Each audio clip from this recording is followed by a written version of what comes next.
Good afternoon, dear friends. I'm happy to meet you. Today is the 29th of July, and at last I'm here with you. Uh, this is the fifth part of the fairy tale Aladdin and the Magic Lamp.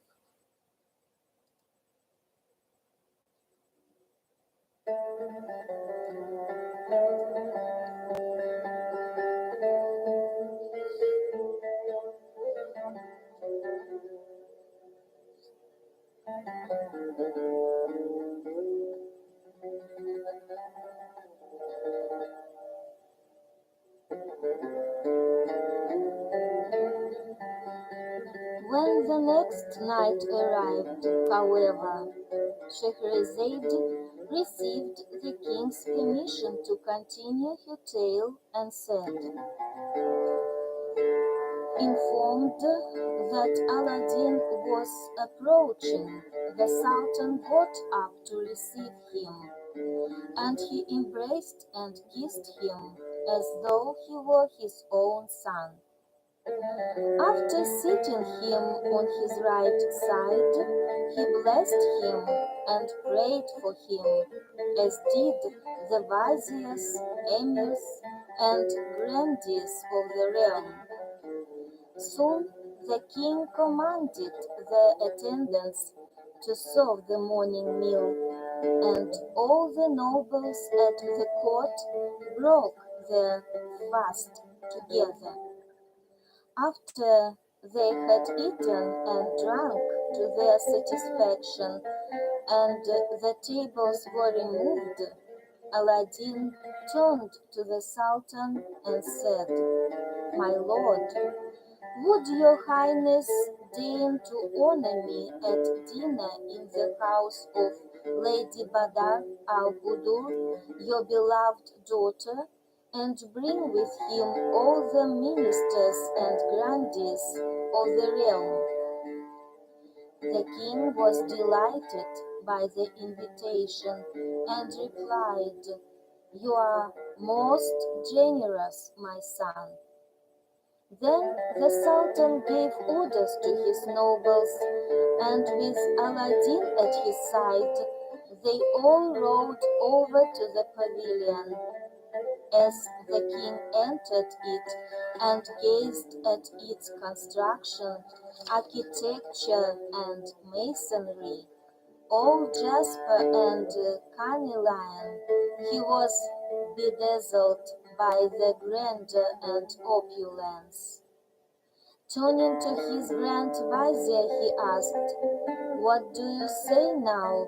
Have you ever seen anything in your entire life, even among the magnificent of the earth's monarchs, that can compare to such wealth of gold and jewels?" "As I told your majesty before," the vizier said, "this feat could not have been accomplished by mortals, whether they be kings or commons. No builders in the universe could have constructed a pavilion like this. All this could only have been produced by sorcery." "That's enough," replied the Sultan. "Don't say another word. I know exactly what's prompted you to say what you've said." Aladdin preceded the Sultan and conducted him to the upper dome, where he saw its skylights, windows, and lattices, which were made of emeralds, rubies, and other gems. Once more the Sultan was stunned and astonished by all that his eyes encountered. He strolled around the dome and enjoyed himself by looking at the various sights until he came to the window that Aladdin had purposely left undone. When the Sultan noticed that it was not finished, he cried out, "It's a shame, poor window, that you've been left unfinished. Then turning to his minister, he asked, "Why do you think that this window was left incomplete?" "I imagine," said the vizier, "that Aladdin felt rushed by you and was in such a hurry to get married that he was unable to finish it." Meanwhile, Aladdin had gone to his bride and informed the princess of her father's presence. When he returned to the tomb, the king asked him, "My son, why was this window here left unfinished?" "Great king," responded Aladdin, "the wedding was so sudden that I failed to find the artists who could finish it on time." "I have a mind to complete it myself," said the Sultan.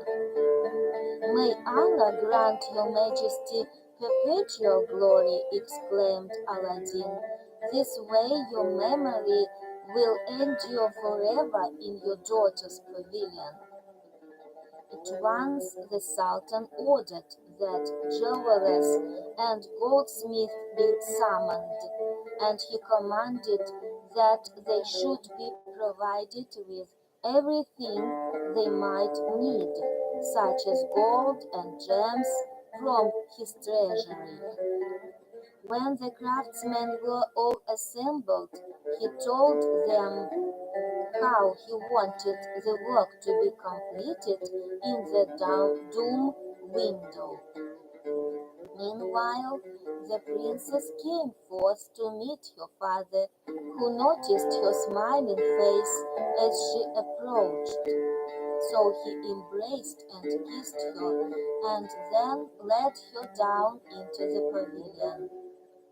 By this time it was noon, and one table had been spread for the Sultan, his daughter, and Aladdin, and a second one for the viziers, lords, chief officers, chamberlains, and nobles.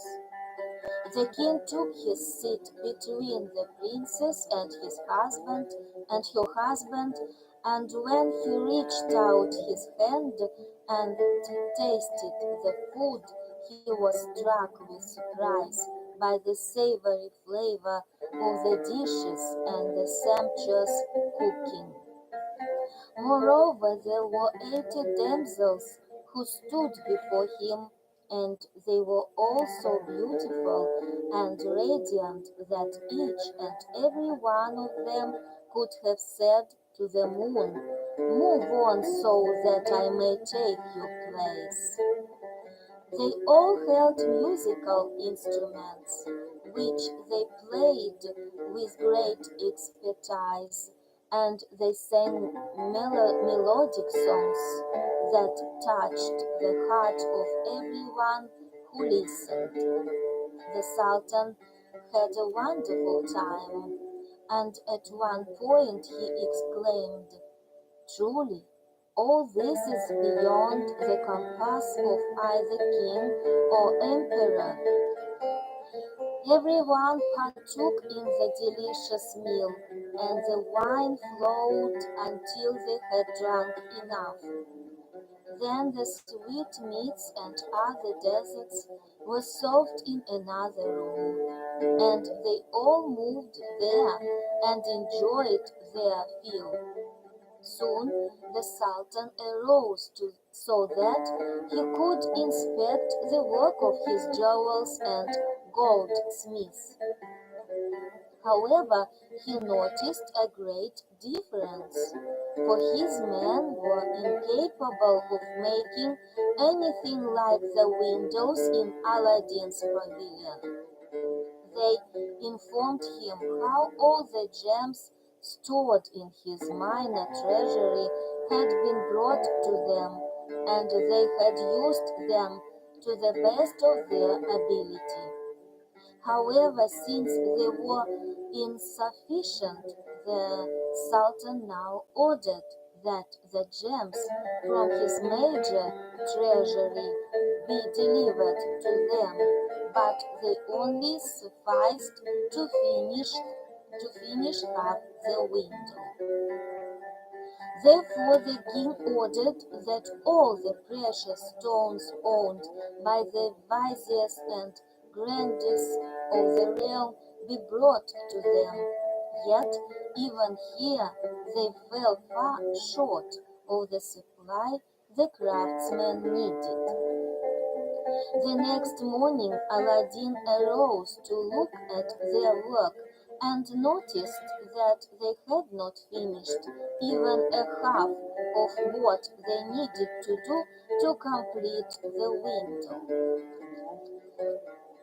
As a result, he ordered them to undo all they had done and restore the jewels to their owners. Accordingly, they pulled out the precious stones and sent those that belonged to the Sultan back to him and the others to the viziers and grandees. Then the craftsmen went to the Sultan and told him what Aladdin had ordered them to do. So he asked them, "What did he say to you? Why wasn't he content with your work? And why did he make you undo everything?" "We have no idea, Your Majesty," they replied. "He just made us to take everything apart." At once the Sultan called for his horse, and after mounting it, he rode over toward the pavilion. In the meantime, after Aladdin had dismissed the workers, he retired to his room and rubbed the lamp. Immediately the genie appeared and said, "Ask what you want. Your slave is at your service." "I want you to finish the window that was left unfinished," said Aladdin. "As you command," said the merit and vanished. Within seconds he returned and said, "My lord, I have carried out your command." When Aladdin went upstairs to the dome, he found that the entire window had been finished. While he was still inspecting it, one of his eunuchs came to him and said, "My lord, the Sultan has come to visit you and is at the pavilion gate." So Aladdin went at once to greet his father-in-law, who, upon seeing him approach, cried out, "Why didn't you allow the craftsmen complete their work?" "Great king," Aladdin replied, "I had purposely left this window unfinished. Indeed, I was perfectly capable of completing it. Certainly, I did not intend to invite your Majesty to a pavilion that was still deficient. And since I want to show you that I'm capable of making everything perfect, I would like you to accompany me upstairs to inspect the window." So the Sultan went up with him, and after entering the dome, he looked all over but saw nothing missing in the windows. Indeed, they were all perfect. Astounded by the sight, he embraced Aladdin and said, "My son, how did you accomplish this? How is it that you can finish something in a single night that my workers need months to finish? By Allah, there's no one in the world who can rival you." "May Allah grant you long life and prosperity," Aladdin replied. "Your slave does not deserve such a compliment." "My son," the Sultan asserted, "you deserve all the praise. in the world for a feat that no craftsman could ever accomplish. Then the Sultan went downstairs with him to the apartment of his daughter, where he relaxed for some time with her. He was pleased to see how much she enjoyed the glory and grandeur of the pavilion, and after reposing a while, he returned to his palace. Now Aladdin was accustomed to ride through the city street every day with his Mamelukes in front and behind him, and he would scatter gold among the people. There was not a person, native or foreigner, who did not love him for his generosity and kindness. Moreover, he increased the payments to help the poor and needy, and he himself helped distribute alms to them. Because of his good deeds, he won high renown throughout the realm, and most of the lords and emirs of the realm ate at his table. Everyone wished him well. Aside from helping those in need, Aladdin continued enjoying such pastimes as riding and hunting. He would often go to the parade ground in the presence of the Sultan and display his equestrian skills. And whenever the Lady Badar al-Budur watched him riding his magnificent steeds, her love for him grew, and she thought to herself that Allah had been most beneficent to her by causing what happened to the vizier's son and preserving her virginity for her true bridegroom. Day by day Aladdin's fame grew, and his reputation became so great that everyone loved and admired him. Moreover, it so happened at that time that certain enemies of the Sultan began to wage war against him. Therefore the Sultan equipped an army and made Aladdin the commander-in-chief. Before long he marched out with his men until he drew near the hostile forces, which were vast. When the action began, he bared his sword and charged at the enemy. The battle was violent, but at last Aladdin broke through the enemy's lines and put the foe to flight. His troops destroyed a good part of their army and plundered their cattle, property, and possessions. Moreover, Aladdin confiscated countless goods. Then he returned victorious to the capital, which had been decorated in his honor. The Sultan went forth to meet him and embraced him in joy.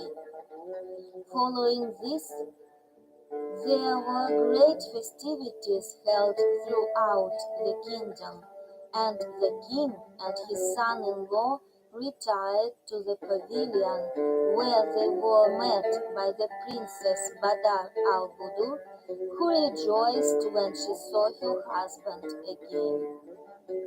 After kissing him on his forehead, she led him to her apartment. After a while, the Sultan joined them, and they sat down a while. The slave girls brought them sherbets and desserts, which they drank and ate. Then the Sultan commanded that the whole kingdom be decorated to celebrate the victory of his son-in-law over the invader. By this time, all the soldiers and people of the kingdom looked only to Allah in heaven and Aladdin on earth. They loved him more than ever because of his generosity and kindness, his noble horsemanship, and his success in defeating the foes of their country. Such, then, was the great fortune of Aladdin. Now let us return to the magician, the Moor, who had traveled back to his own country after he failed to obtain the lamp. Once he was there, he spent his days bemoaning all the hardships that he had suffered in his attempt to win the lamp. It had been most frustrating for him to lose the lamp just when he was about to taste victory. Whenever he thought about it, he became enraged, and at times he would exclaim, "My only satisfaction is that the little bastard has perished in the cave, and I can only hope that somebody I may still obtain the lamp, since it is still safe underground." One day he cast a geometric table of sand and noted their figures so that he could transfer them to paper. After this, he studied them carefully because he wanted to make sure of Aladdin's death and determine the exact position of the lamp beneath the ground. Soon he established the sequence of the figures, their origins and destinations, but he could not see the lamp. The result made him furious, and he made another try with the sand to ascertain Aladdin's death, but he did not see him in the enchanted cave. Now he almost exploded with anger when he realized that the boy had escaped from the underground and was somewhere on the face of the earth, alive and well. Moreover, it became clear to him that Aladdin must be the possessor of the lamp, for which he himself had endured more hardship than any other man could possibly have endured for such a great object. "I have suffered more pain than any other mortal could bear because of that lamp, and that miserable creature did not have to do a thing for it to fall into his hands. If he has learned the virtues of the lamp, he must be the richest man in the world. All the more reason why I must destroy him." Then the Moor struck another geometric table and examined the figures, which revealed to him that Aladdin had become immensely rich and had married the Sultan's daughter. Therefore his envy was fired with the flame of wrath, and without delay he arose and equipped himself for a journey to distant China, where he arrived in due time. Now when he reached the king's capital, he took lodgings at one of the khans. After he had rested from his long and exhausting journey, he donned his suit and wandered about the streets.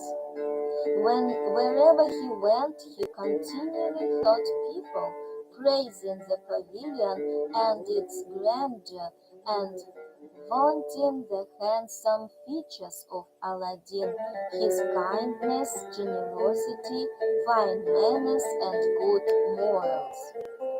Soon he entered a tavern where men were drinking and warm beverage And after approaching one man who was lauding Aladdin, he said to him, "Young man, who is this man you've been praising?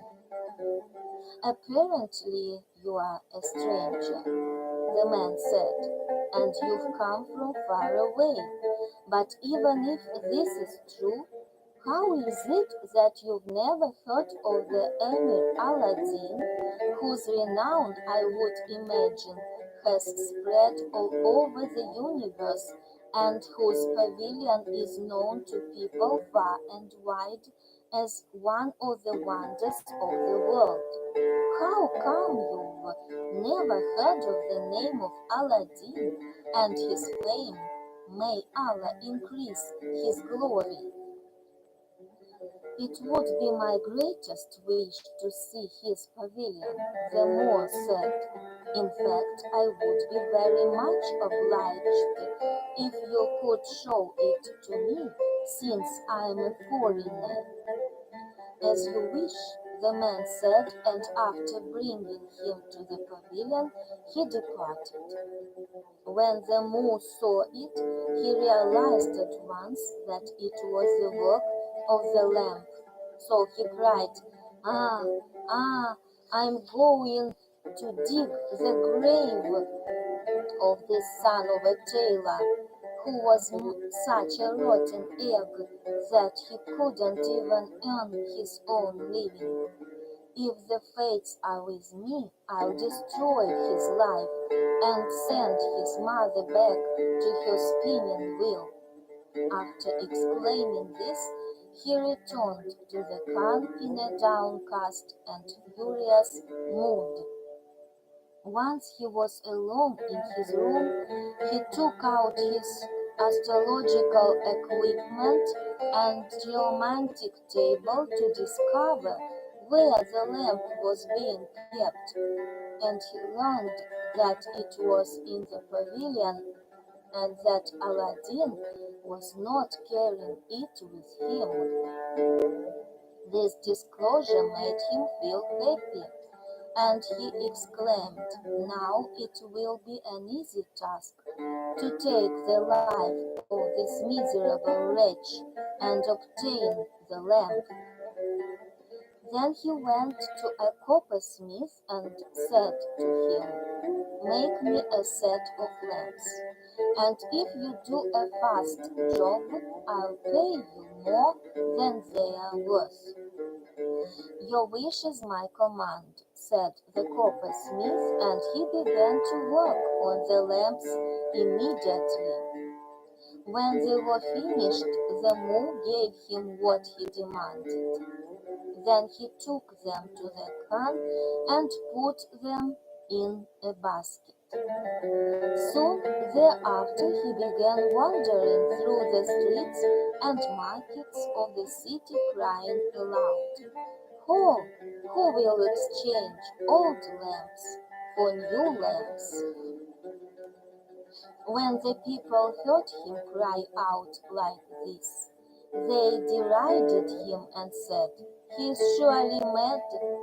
Who would offer new lamps for old ones?" Many people began following him, and little scamps ran after him and laughed at him from place to place. But he did not mind their treatment and derision. He kept walking about the streets until he came to Aladdin's pavilion, where he shouted with his loudest voice, and the boys screamed at him, "Madman, madman!" Now, as destiny would have it, the Lady Badar al-Budur was sitting near a window of the dome, and she heard the cries of the Moor and the children bawling at him.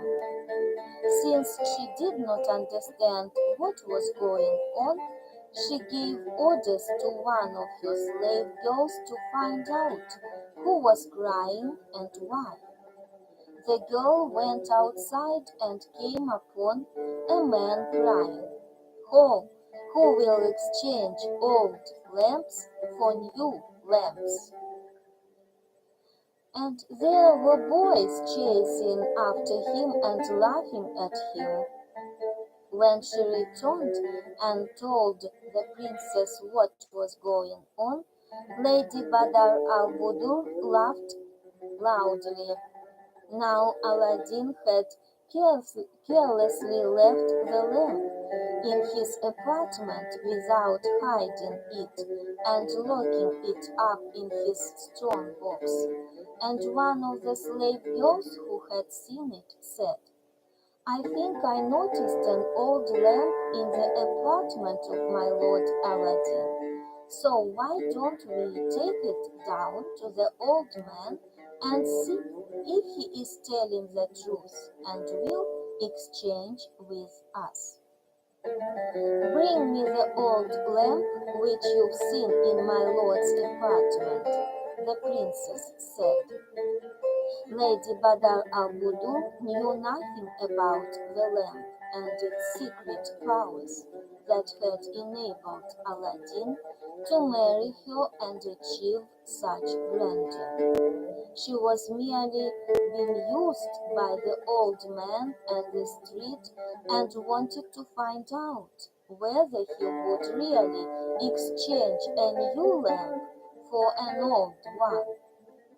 So when the slave girl returned from Aladdin's apartment with the lamp, she ordered a chief eunuch to go down and exchange the old lamp for a new one, not suspecting how cunning the move really was.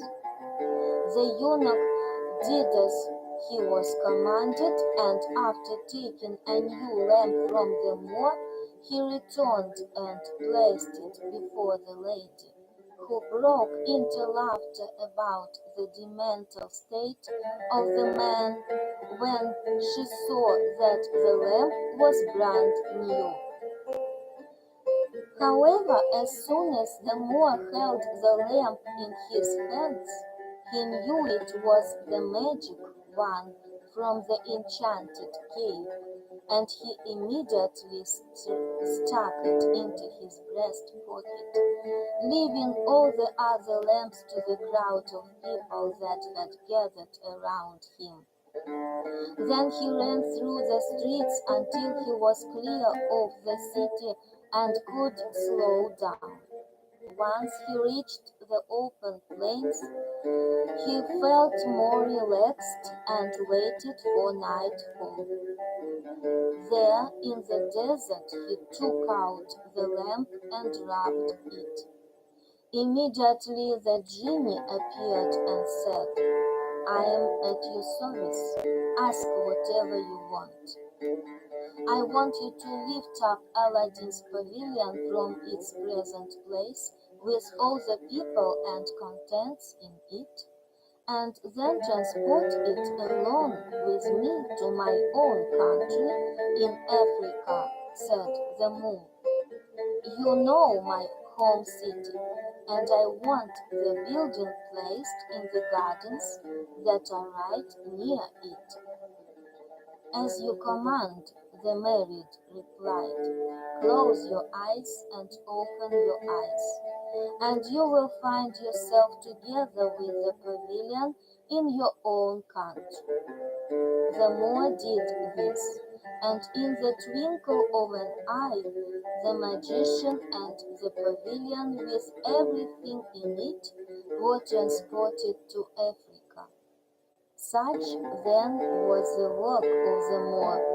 But now let us return to the Sultan and his son-in-law. And Scheherazade noticed that dawn was approaching and stopped telling the story. When the next night arrived, however, she received the king's permission to continue her tale and said, because of the affection that the king had for his daughter, it was his custom to look out his window every morning after he got out of bed to gaze at her abode. So that day he arose and did what he usually did. But when the king drew near his window this time and looked out at Aladdin's pavilion, he saw nothing. In fact, the sight was as smooth as a well-paved street and just as it had been before. There was no edifice, nothing. He was so astonished and bewildered that he rubbed his eyes to make sure his vision was not impaired. But he was finally certain that there was no trace or sign of the pavilion. Nor did he have the slightest idea about why and where it had gone. His astonishment quickly turned to grief, and he wrung his hands while tears trickled down his cheeks and over his bed, for he was worried about his daughter. Then he sent out officials right away and summoned the Grand Vizier, who came to him at once.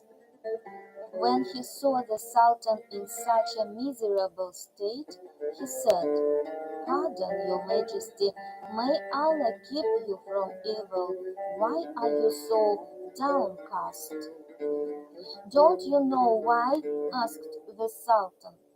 "Not at all," said the minister. "By Allah, I don't know anything." "Then it's quite clear that you haven't looked at Aladdin's pavilion today."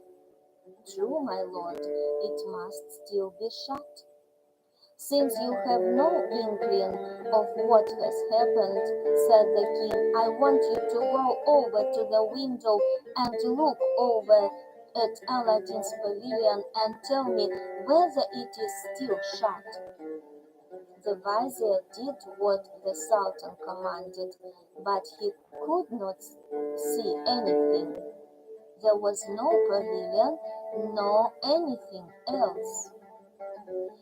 Completely baffled, he returned to his lord, who remarked, "Now you know why I am so distressed."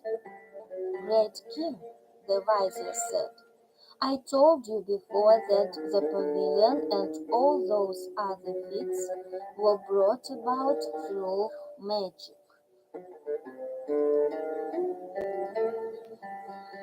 On hearing this, the Sultan fumed with rage and cried out, "Where is Aladdin?" "He's gone hunting," answered the vizier. Immediately the king ordered some of his chief eunuchs and officers to find Aladdin and bring him back in chains and manacles. So they went in search of him, and when they found him, they said, "My lord, excuse us and don't be angry with us. The king has commanded that we take you to him in chains and manacles. Those were his royal orders, and we must obey them." Aladdin was greatly surprised by their words and baffled by the king's orders.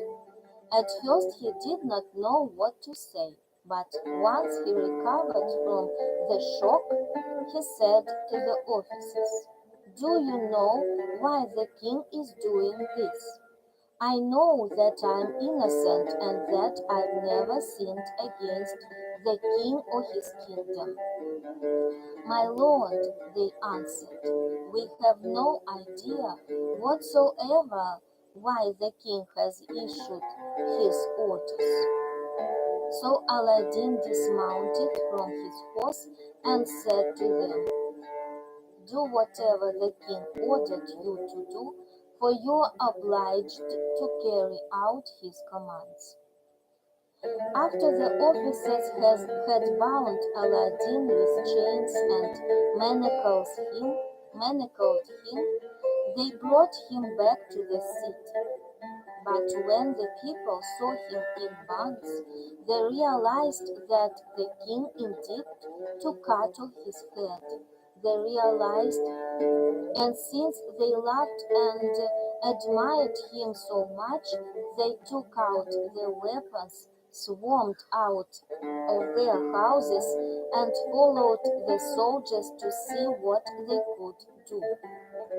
When the troops arrived with Aladdin at the palace, they entered and informed the Sultan that they had found Aladdin. Thereupon the king ordered the executioner right away to cut off his son-in-law's head. Now, as soon as the crowds of people were aware of this order, they barricaded the gates, closed the doors of the palace, and sent a message announcing to the king that they would level his palace and everyone in it if Aladdin was harmed in the slightest way. So the vizier went to the Sultan and reported, "Great king, your order is also our death warrant. I think that it would be a better idea if you pardoned your son-in-law, or else we shall have to pay the price. Your subjects love him far more than they love us." The executioner had already spread the carpet of blood and had compelled Aladdin to take his place on it. After tying a blindfold around his eyes, he walked around him 3 times, awaiting the king's final orders. However, the king looked out the window and saw that his subjects had already begun storming the palace and were climbing over the walls. So he immediately ordered the executioner to stay his hand and commanded the herald to go out to the crowds and announce that he had pardoned Aladdin. But when his son-in-law found himself free and saw the Sultan seated on his throne, he went up to him and said, "My lord, until recently you had treated me with extreme favor. Therefore, I beg you be gracious enough to tell me how and why I have sinned against you." "Traitor," cried the king, "do you pretend not to know your own sin?" And turning to his vizier, he said, "Take him to the window and make him look out. After that, let him tell us where the pavilion is." After Aladdin saw that the pavilion had disappeared and the site was as level as a paved road, he was astonished and bewildered, since he did not know what had happened. When he returned to the king, his father-in-law asked, "Where is your pavilion and where is my daughter, the darling of my heart, my only child?" "Your Majesty," Aladdin answered, "I don't know anything about it, nor do I know what's happened." "Then you must find out," answered the king. "I have pardoned you only so that you can look into this affair and find out what has happened to my daughter. Do not ever show your face here again unless you bring her back with you. And if you don't bring her back, I swear that I'll cut off your head." "As you command," Aladdin replied. "My only request is that you grant me 40 days to do this. If I don't produce her within 40 days, you can cut off my head and do with me whatever you wish." "I shall grant you a delay of 40 days, said the king, "but don't think you can ever escape me. No matter where you go on earth, and even if you hide in the clouds, I'll find you and bring you back." Your Highness, I've given you my word, said Aladdin. If you don't bring her back within 40 days, if I don't bring her back within 40 days, I'll return and you can cut off my head. Now when the people saw that Aladdin was free, they were overcome with joy. But the way he had been put to shame before his friends and the exaltation of his envious foes made him hang his head. So he went into the city alone and wandered about, perplexed by what had happened. He lingered in the capital for 2 days in the most sorrowful state, not knowing what to do. Indeed, he did not have the slightest idea of how to find his wife and his pavilion, and during this time various friends brought him something to eat and drink. After the 2 days had passed, he left the city and drifted aimlessly about the fields and open plains. As he walked, he came upon a path that led him to a river where, because of the stress and sorrow, he abandoned himself to despair and thought about throwing himself into the water. However, being a good Muslim who believed in the unity of the Godhead, he feared Allah in his soul, and standing upon the river bank, he prepared himself to perform the wuzu ablution. But just as he was scooping up the water in his right hand and rubbing his fingers, he also chanced to rub the ring. All at once its genie appeared and said to him, "At your service, your throw has come. Ask me whatever you want." Upon seeing the merit, Aladdin rejoiced and cried out, "Slave, I want you to bring back my wife and pavilion and everything that was inside it." "My lord," replied the genie, "you are demanding a service of me that is impossible for me to perform. Only the slave of the lamp can do this. I can't, and I won't even dare to attempt it." "Well, since the matter is beyond your power," Aladdin responded, "I won't demand this of you, but at least transport me to my pavilion wherever it may be." "As you command, my lord," said the genie, and after lifting him high in the air, in a split second he set Aladdin down beside his pavilion in Africa on a spot facing his wife's apartment. Despite the fact that it was night time, he took one look and recognized that it was his home. Now all his cares and worries disappeared, and he regained trust in Allah after abandoning all hope of ever finding his wife again.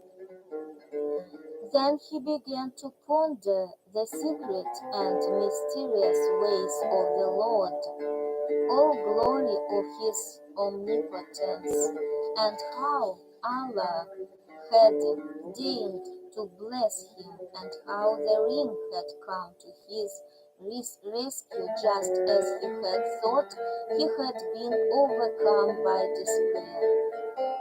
Happy and relieved, Aladdin was also exhausted, for he had spent 4 days without sleep because of the stress he had been under. So when he approached the pavilion, he found a spot beneath a tree and slept near the building that had been set down among the gardens outside the city. Although his head was full of worries, he managed to sleep soundly until morning. when he was wakened by the warbling of small birds. So he arose and went down to the bank of the river that flowed into the city and washed his hands and face. After he had finished his wuzu ablution, he said the dawn prayer and then returned to sit beneath the window of his wife's apartment.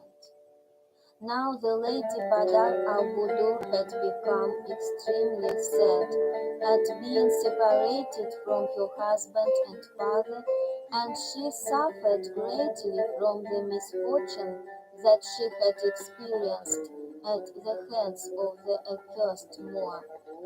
Since she could not eat or drink and found it difficult to sleep, she had become accustomed to rising with the dawn and sitting in tears by the window.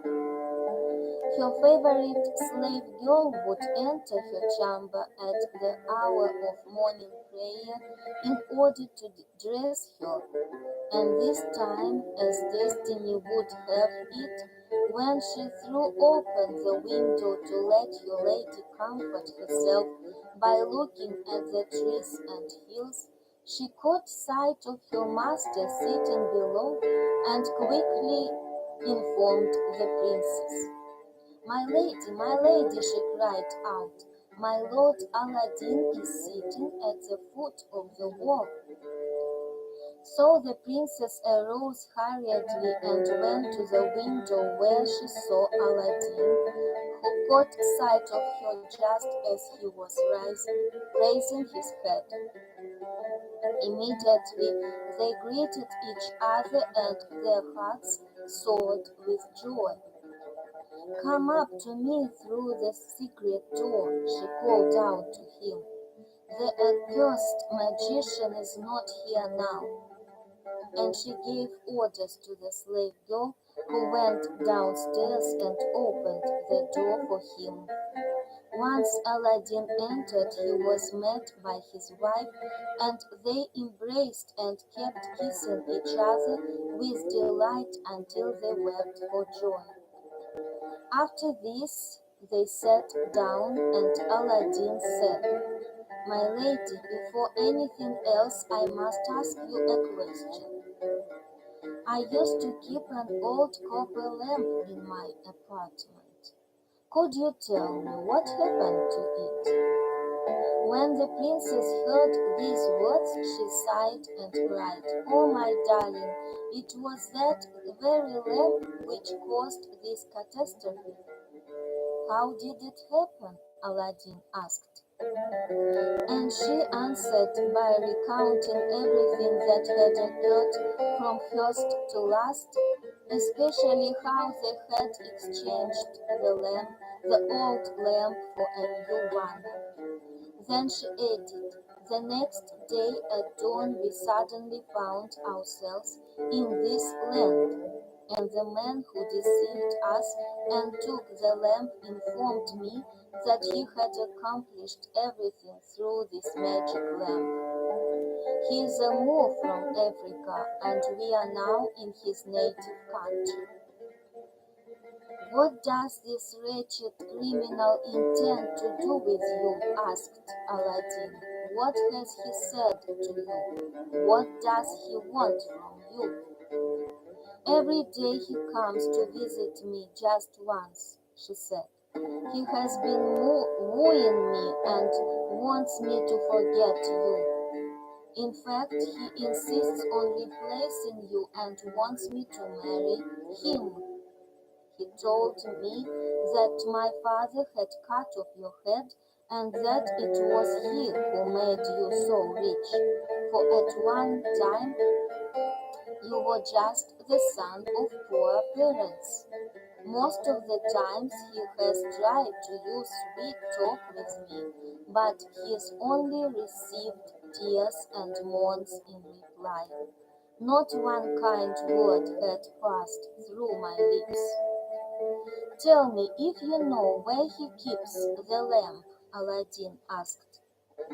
He always keeps it on him, she answered, It never leaves him. Once, when he was talking to me about it, he took it from his breast pocket and showed it to me. When Aladdin heard these words, he was very pleased and said, "My lady, listen to me now. I intend to leave you right away, but I'll return after I change my clothes. So don't be alarmed when you see me in different garments.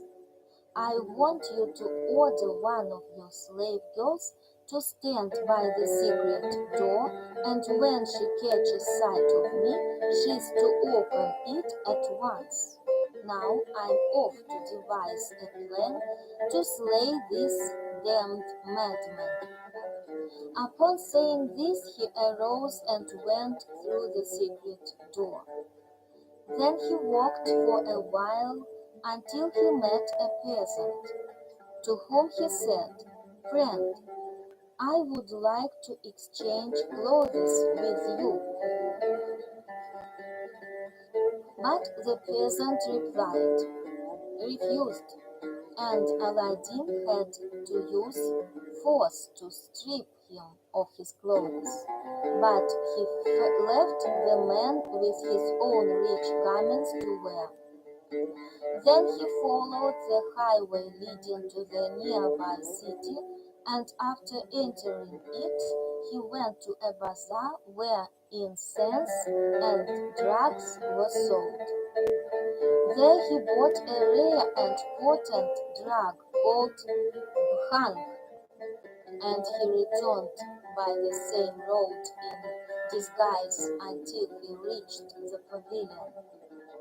Once the slave girl caught sight of him, she opened the secret door, and in he went to Lady Badar al-Budur. And Scheherazade noticed that dawn was approaching and stopped telling her story. When the next night arrived, however, she received the king's permission to continue her tale and said, "Listen carefully," Aladdin said to his wife. "I want you to get dressed in your very best garments and cast off all show of melancholy. In addition, when the accursed Moor comes to visit you, you are to welcome him and greet him with a smiling face and invite him to dine with you. Make him think that you've forgotten Aladdin, your beloved, and your father as well, and that you've fallen tremendously in love with him. At one point you are to ask for some wine. Make sure that it's red and pledge yourself to him. After you've given him 2 or 3 cups full and he's grown careless, you are to drop this powder into his cup and fill it with wine. As soon as he drinks it, he'll fall down senseless as though he were dead. It will be very difficult for me to do all this," said the princess. "However, I know I must do it if we are to escape this vile magician who's tormented me by this abduction. It's both lawful and right to kill this villain." Then Aladdin ate and drank with his wife to placate his hunger, and immediately afterward he left the pavilion. Then the Lady Badar al-Budur summoned her slave girls, who dressed her in her finest raiment, adorned her, and sprayed her with perfume. Just as they were finished, the Moor entered her apartment, and he was most pleased to see her in this condition, and even more when, contrary to her former behavior, she greeted him with a smiling face. All this made his love in lust for her increase. Then she took him by his hand, and seating him beside her said, "My darling, if you are willing, I would like you to come and dine with me tonight. I have mourned long enough, and even if I continue to do so for 1,000 or 2,000 years, Aladdin could not return to me from the tomb, for I believe what you said yesterday, that my father had him slain in sorrow over the separation from me. So you needn't wonder why I've changed so much from one day to the next. I have thought about everything and decided to accept you as my friend and lover and as Aladdin's successor, especially since I have no other man except you. Therefore, I want you I want you to dine with me tonight, and we can drink wine and enjoy each other's company. I'd particularly like to taste some of your African wine, since I've heard that it is much better than the wine we drink in China." Although Lady Badr al-Budur's change was sudden, she managed to convince the Moor that she had abandoned all hope of seeing Aladdin, and in his ecstasy he said, "Your wish is my command. My lady, I have a cask of our native wine at home that I've carefully kept stored deep in the ground for 8 years, and I'll go now and fetch whatever we shall need and return to you as soon as I can." But since the princess wanted to tease him and excite him even more, she said, "My darling, don't leave me alone. Send one of your eunuchs to fetch the wine. Remain seated next to me so that I may enjoy your company." "My lady," he replied, "nobody knows where the cask is buried except me, and I won't be away too long." After saying this, the Moor left, and after a short time he brought back as much wine as they needed. Thereupon the princess said to him, "You've gone to great pains to please me, my beloved, and I apologize." "Not at all, my dearest," said the Moor. "It is an honor to serve you." Пришел у нас котенок. Little kitten.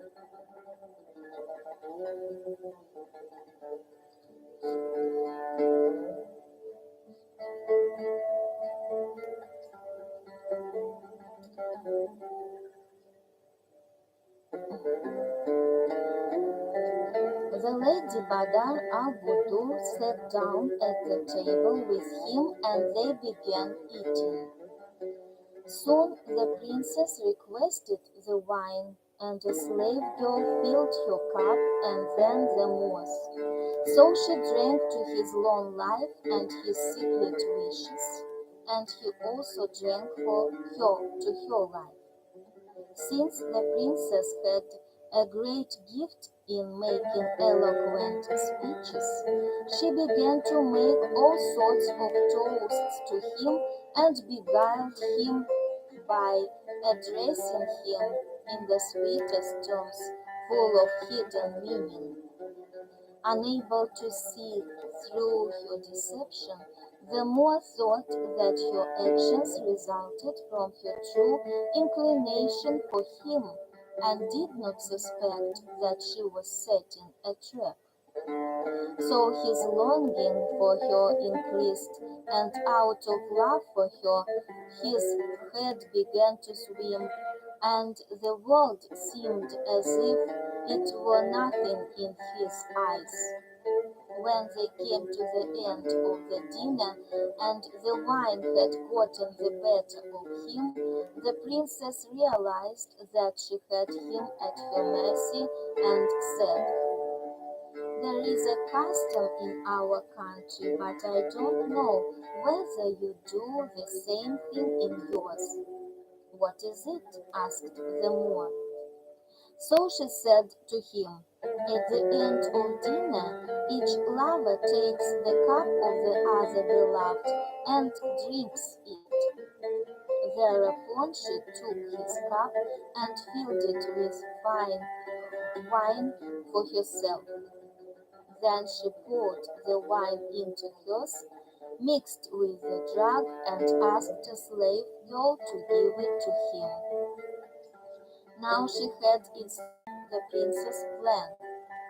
Accordingly, the slave girl handed him the cup, and when he saw the princess drinking from his cup and was taken in by her show of love, he imagined he was Iskandar, lord of the two horns. When she leaned over to him, swaying to and fro, put her hand within his hand and said, "Oh, my life, your cup is with me, and mine with you, and this is the way that lovers drink from each other's cup." Then she kissed the brim, drained his cup, and then kissed the brim of her own cup for him to drink. By now he was delirious, and he wanted to follow her example. He kissed the brim, raised the cup to her, and then drank the contents down without worrying whether there was anything harmful in it. And immediately thereafter he rolled over on his back as though he were dead, and the cup dropped from his hand. Right then and there the slave girls ran hurriedly to the secret door and opened it for their lord Aladdin, who was still disguised as a peasant. He ran up to his wife's apartment and found her still sitting at the table facing the drugged Moor. At once he approached her, kissed her, and thanked her for all that she had done.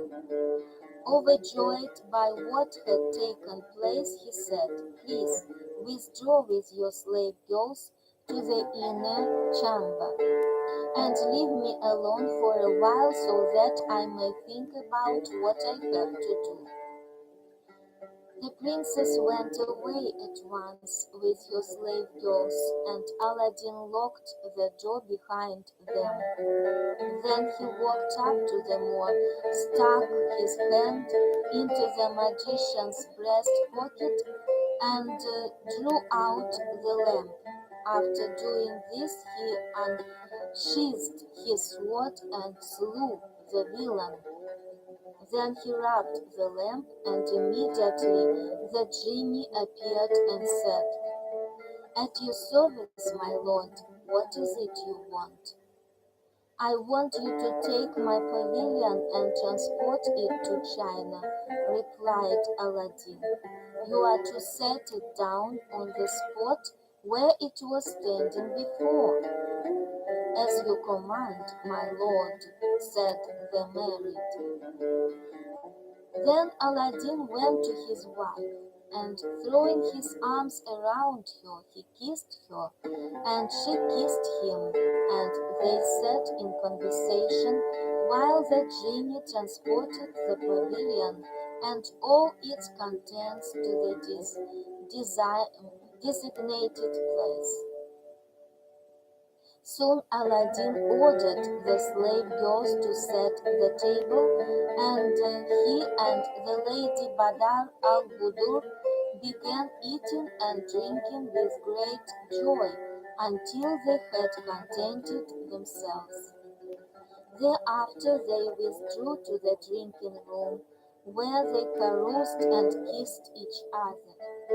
it had been a long time since they had been able to enjoy each other, and they continued to do so until the wine rose in their heads and sleep got the better of them.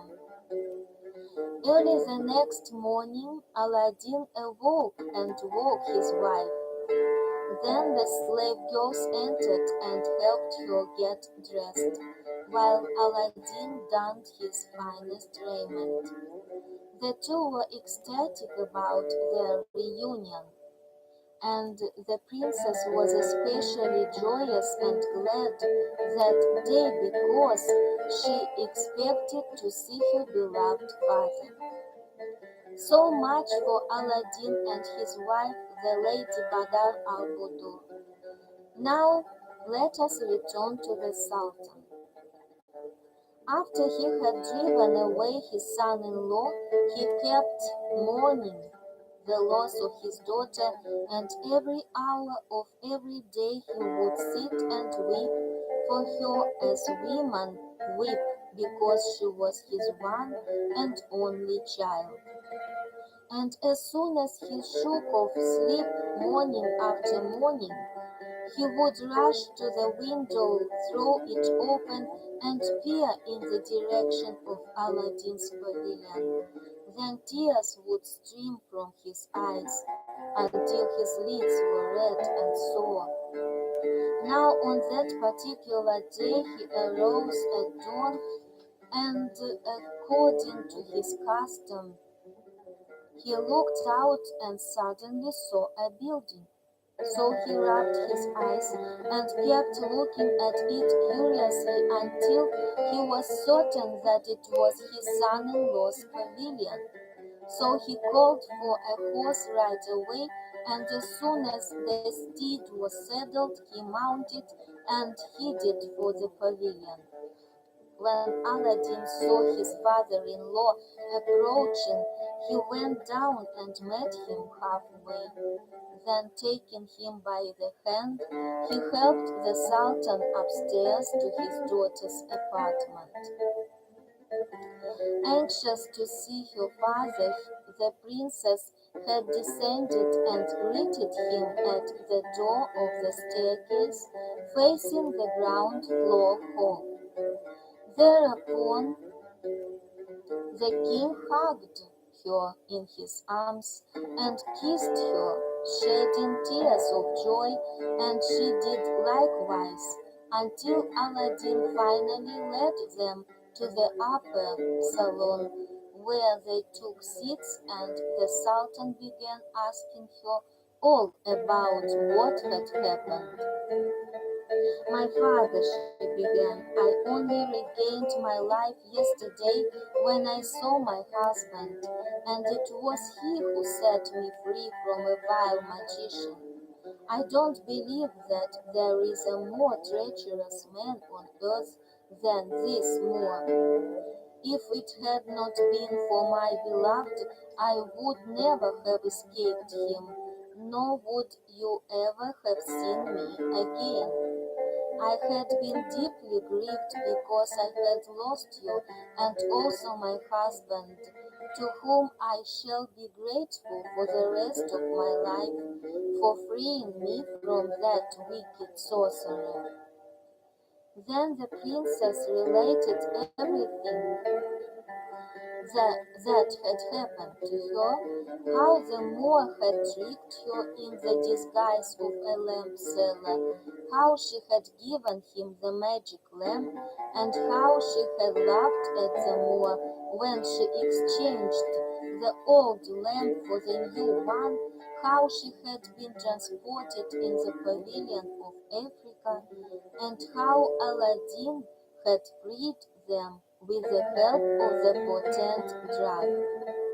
In turn, Aladdin recounted how he had slaughtered the wizard when he had found him dead drunk, how he had taken the lamp from the sorcerer's breast pocket, and how he had ordered the genie to transport the pavilion back to its proper site, ending his tale with, And if your highness has any doubt about our story, come with me and take a look at the accursed magician. Accordingly, the king went with Aladdin, and after looking at the Moor, he ordered the corpse to be carried away and burned, and its ashes scattered in the air. Then he embraced Aladdin and said, "Pardon me, my son. Indeed, I was on the verge of taking your life because of the foul deeds of this damned wizard who put you in a dangerous situation. You must excuse me for what I did, because I was deeply upset about my daughter, my only child who is dearer to me than my kingdom. You must know the great love parents bear for their offsprings." "Your Majesty," Aladdin replied, "you did nothing that went against holy law, and likewise I did not sin against you. The entire trouble was caused by the Timur, the unholy magician." Thereupon the Sultan ordered the city to be decorated and commanded the herald to announce, "This day is a great holiday. There will be public celebrations for 1 month in honor of the return of Lady Badr al-Budur and her husband Aladdin." And the people obeyed and held banquets and feasts throughout the city. And that was the end of Aladdin's travels with the Moor. However, even though the magician's body had been burned and his ashes scattered in the air, the villain had a brother even more vile than he was, and even more adept in necromancy, geomancy, and astrology. As the saying goes, they were like two peas from the same pod, and when the pot was lit, each dwelt in his own part of the globe and practiced sorcery, fraud, and treachery. Now one day it so happened that the Moor's brother learned what had happened to him through his geomantic sandboard. After grieving a while, he cast the sand a second time to learn how his brother had died and where. This was how he discovered that the site was Africa, and that his brother had been killed by a man called Aladdin, who was now living in China. Once the sorcerer had gathered all his information, he arose right away and equipped himself for the voyage to China. After he had traveled through wilderness and over mountains and plains for many months, he reached China and the city where he hoped to find his brother's murderer. He took lodgings at the inn for foreigners, and after resting in his room for a while, he went out and wandered about the streets, contemplating a way to avenge his brother's death. Soon he entered a coffee house, a fine building which stood in the marketplace, and which attracted many people to play at dice, backgammon, chess, and other games. There he sat down and listened to those seated next to him, and they happened to be speaking about a holy woman named Fatima, who lived outside the town in a cell where she practiced her devotions. She entered the city only 2 days each month, and according to the people who were talking, she had performed many holy miracles to help those in need. "This is exactly what I was looking for," said the Moorish sorcerer to himself. "God willing, I'll be able to carry out my plans with the help of this old woman." Then the magician turned to the people who were talking about the miracles performed by the devout old woman and said to one of them, "Friend, I heard you talking about the virtues of a certain holy woman named Fatima. Could you tell me who she is and where she lives?" "Remarkable!" exclaimed the man. "How come you've never heard about the miracles of the Lady Fatima?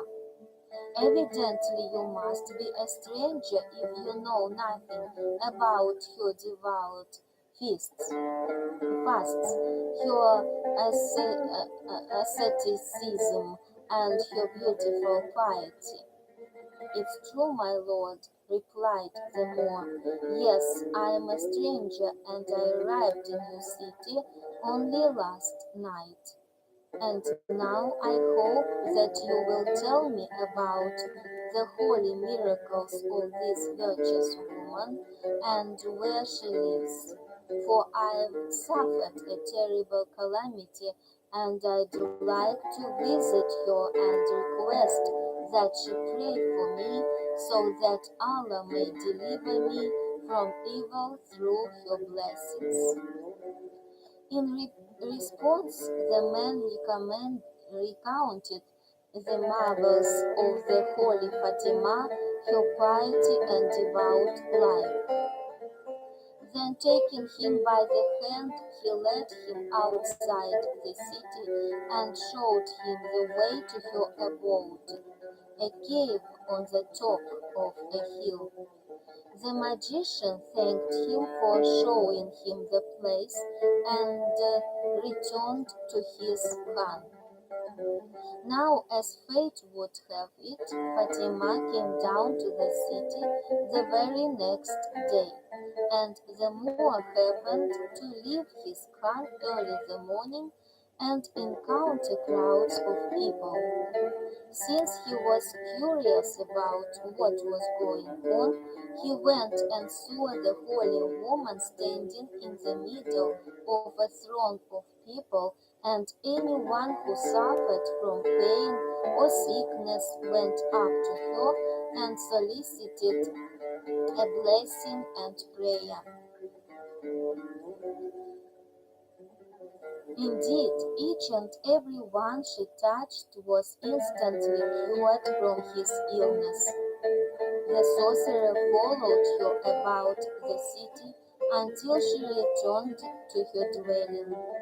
Then he walked back to his khan and waited until evening, when he drank a cup of wine at a tavern.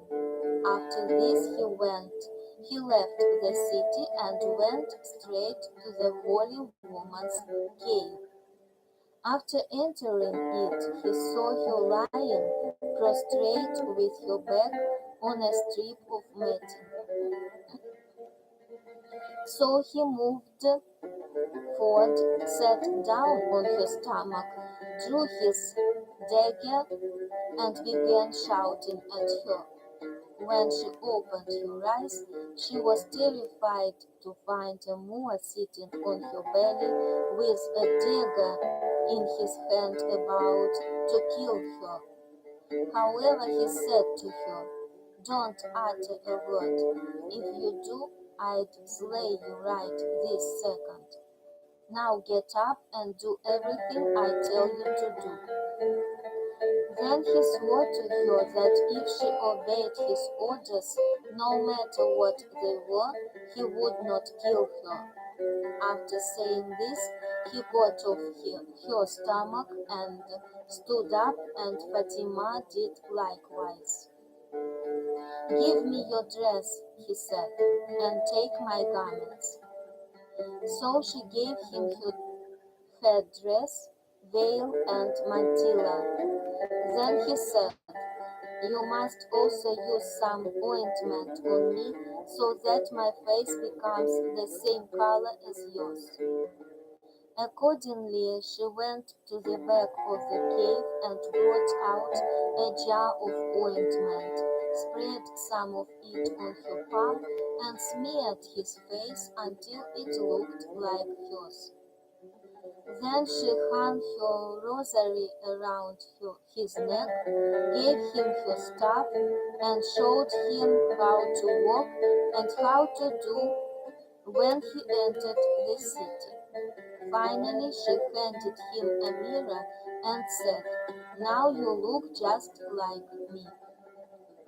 When he gazed into the mirror, he appeared as though he were Fatima herself. But when he had accomplished what he had wanted, he broke his word and asked for a piece of rope which he used to strangle her. When she was dead, he hauled the corpse outside and threw it into a nearby pit. Then he went back to sleep in her cave, and when dawn arrived the next day, he went into the town and took a place under the walls of Aladdin's pavilion.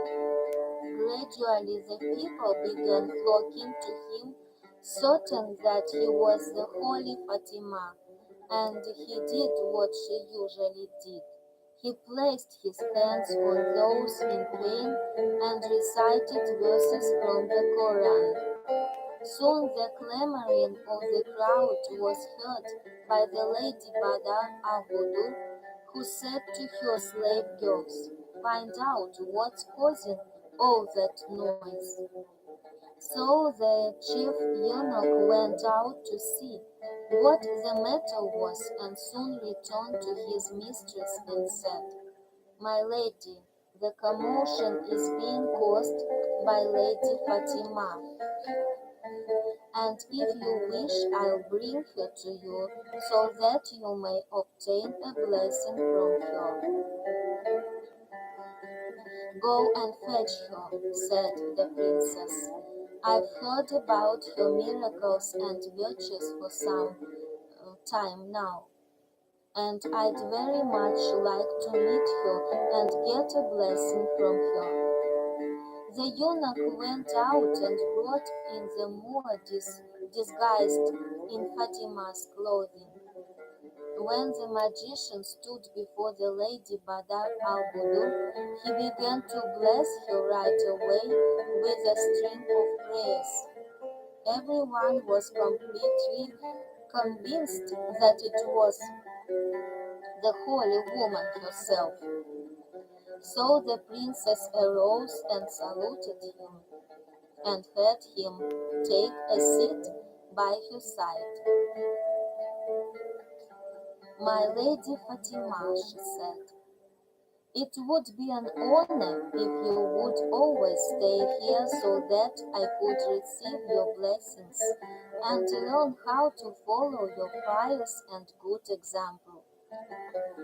Though this invitation was exactly what he had wanted, the sorcerer felt it would be best for the deception if he played hard to get. So he replied, "My lady, I'm a poor religious woman who dwells in a cave. People like myself are not fit to live in the palaces of kings." But the princess replied, "Don't you worry in the least. I'll give you a separate apartment in the pavilion, and you'll be able to worship as you please. Nobody will disturb you, and it will be a better place to pray to Allah than your cave." "As you wish, my lady," said the Moor. "I'll accept your offer, for the commands of royalty are not to be opposed. My only wish is that I may be able to eat, drink, and sit in my own chamber that will be entirely private." I don't desire anything special except a bit of bread and some water that one of your slave girls could perhaps carry to me every day. If I happen to need food, I would prefer to eat it in my own room. Of course, the reason the accursed magician said all this was to avert discovery at mealtime, when he would have had to raise his kerchief, and his beard and mustache would have given him away. "Oh, Lady Fatima," the princess replied, "there is nothing to worry about. Everything will be just as you desire. Now please rise, so that I can show you the apartment." Lady Badr al-Budur conducted the sorcerer to a separate apartment in the pavilion that she had kindly promised him for a home. Then she said, "Lady Fatima, you can have your privacy here and live in comfort, and we shall name this place after you." The Moor acknowledged her kindness and prayed for her. Then the princess showed him the jeweled dome with its 24 windows, and asked him what he thought of the marvelous pavilion. "By Allah, my daughter," said the magician, "it is wonderful, and there is probably nothing like it in the entire universe. However, it appears to be lacking one thing that would enhance its beauty." "What is it?" asked the princess. "Please tell me, for I want it to be absolutely perfect." "The only thing it needs," said the Moor, "is the egg of the bird rook hanging from the middle of the dome. If this were done, there would be absolutely nothing like this pavilion in the world." "What is the bird?" the princess asked. "Where can we find your egg?" "My lady, the rook is a gigantic bird," the sorcerer replied. "It is so powerful that it can carry off camels and elephants in its claws. It is found mainly in Mount Kaf, and the architect who built this pavilion is capable of bringing you one of its eggs." Then they stopped their conversation, since it was noontime, and when the servants set the table, the Lady Badr al-Budur invited the accursed Moor to eat with her, but he refused, and the princess had his meal carried to his room, where he ate by himself. Now when it turned evening, Aladdin returned from the hunt and greeted his wife by embracing and kissing her. However, when he looked her in the face, he noticed that she was somewhat sad and did not smile. So he asked her, "Has anything happened to you, my darling? Tell me, what's troubling you?" "Nothing whatsoever," she replied, "but, my beloved, I had thought that our pavilion was absolutely perfect and did not lack a thing. But that is not entirely the case, Aladdin. I think that if there were a rook's egg that hung from the jewel dome, there would be nothing like it in the universe." "Is this all that's been bothering you?" Aladdin asked. "It's the easiest thing in the world for me to fix.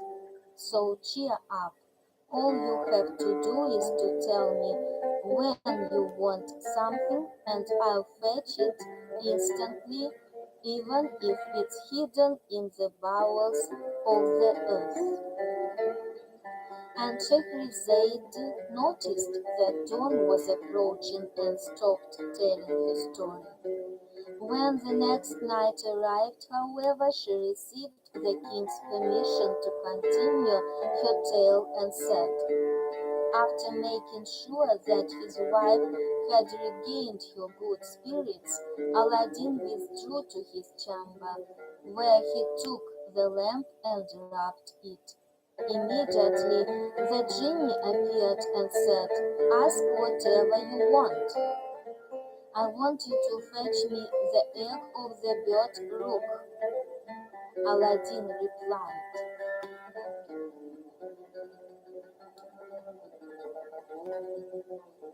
and I want you to hang it from the dome of my pavilion.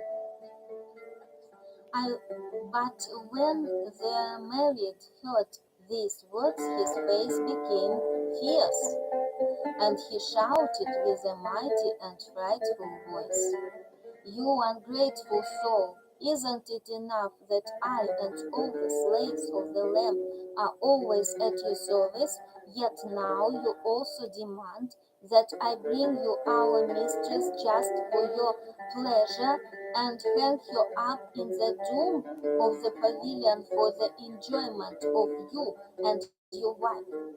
By Allah, you and she deserve to be reduced to ashes this very moment, and to be scattered in the air.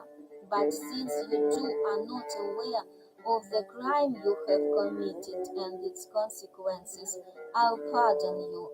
Innocent as you are, you can't help what you've done. The crime is due to that sorcerer, the brother of the Moorish magician who is living here and pretending to be the holy Fatima. He put on her clothes and disguised himself as her after murdering her in the cave. Indeed, he came here to kill you out of revenge for his brother, and it is he who persuaded your wife to make this request to me. After saying all this, the genie vanished. Yet Aladdin was still trembling after hearing the married shout at him, and he felt completely bewildered. But gradually he recovered his senses and went into his wife's apartment. There he pretended to have a headache, for he knew how famous Fatima was for healing all sorts of pains like that. When the lady Badar al-Budur saw him sitting with his hand on his head and complaining about the pain, she asked him what the matter was, and he replied, I don't know why, but I've got a terrible ache in my head. Thereupon she ordered that the holy Fatima be summoned immediately so that she could put her hand on his head. Who is this Fatima? Aladdin asked. So she informed him that it was the holy Fatima for whom she had provided a home in the pavilion. Meanwhile, a slave girl had gone to fetch the accursed Moor, and when the villain appeared, Aladdin stood up and, acting as though he knew nothing about the magician's deception, he saluted him as though he were the real Fatima. He kissed the hem of his sleeve, welcomed him, and treated him with honor. My lady Fatima, Aladdin said, I would appreciate if you would do me a favor. I am well aware that you are adept at curing pains, and I am now suffering from a terrible headache. The accursed Moor could hardly believe his ears, since this was exactly what he had wanted. So he approached Aladdin to place his hand upon his head and heal his ache. As he did this, the other hand was under his gown holding a dagger and ready to kill him. But Aladdin was watching him carefully and waited patiently until the Moor revealed the dagger. Then, with a powerful grip, he wrenched the dagger from his grasp and plunged it deep into his heart. When the Lady Badar al-Budur saw him to do this, she shrieked, "Why have you shed this holy woman's blood? Have you not fear of Allah? Don't you know that the holy Fatima's miracles are known throughout the world?" "But I haven't killed Fatima," Aladdin replied. "I've only killed Fatima's murderer, the brother of that vile Moor who abducted you through his magic and transported my pavilion to Africa. His damned brother came to our city and planned our downfall. He murdered Fatima and assumed your identity in order to avenge his brother's death. If you don't believe me, come over here and take a look at the person I have slain." Thereupon Aladdin drew the Moor's veil aside, and the Lady Badar al-Budur saw a man with a full beard. Realizing that her husband was telling the truth, she said, "My beloved, this is the second time that I've placed your life in danger." "No harm's been done," replied Aladdin. "Besides, your eyes are blessing enough for all the risks I've taken, and I'll joyfully take on anything that comes with being married to you." Hearing these words, the princess embraced him and said, "My darling, I can't believe you've done all this out of your love for me. I never knew how much you loved me, but don't think that I take your affection for granted." So Aladdin kissed her and held her close, and they could feel their love for each other grow stronger. Now, just at that moment, the Sultan appeared, and they told him about everything that had happened and showed him the corpse of the sorcerer. Consequently, the king commanded the body to be burned and the ashes to be scattered in the air, just as he had done with the wizard's brother. Thereafter, Aladdin lived with his wife, the Lady Badar al-Budur, in happiness and joy, and he survived all the dangers that he later encountered. After a while, when the Sultan died, Aladdin ascended the throne. During his reign, he treated his subjects with justice and wisdom, so that everyone loved him. And he lived with his wife in bliss and serenity until the destroyer of delights and the severer of societies came and visited him. No sooner had Scheherazade concluded her tale than she said, "And yet, O king, this tale is no more wondrous than the remarkable story of Julnar the mermaid and her son Badar Basim of Persia." To be continued.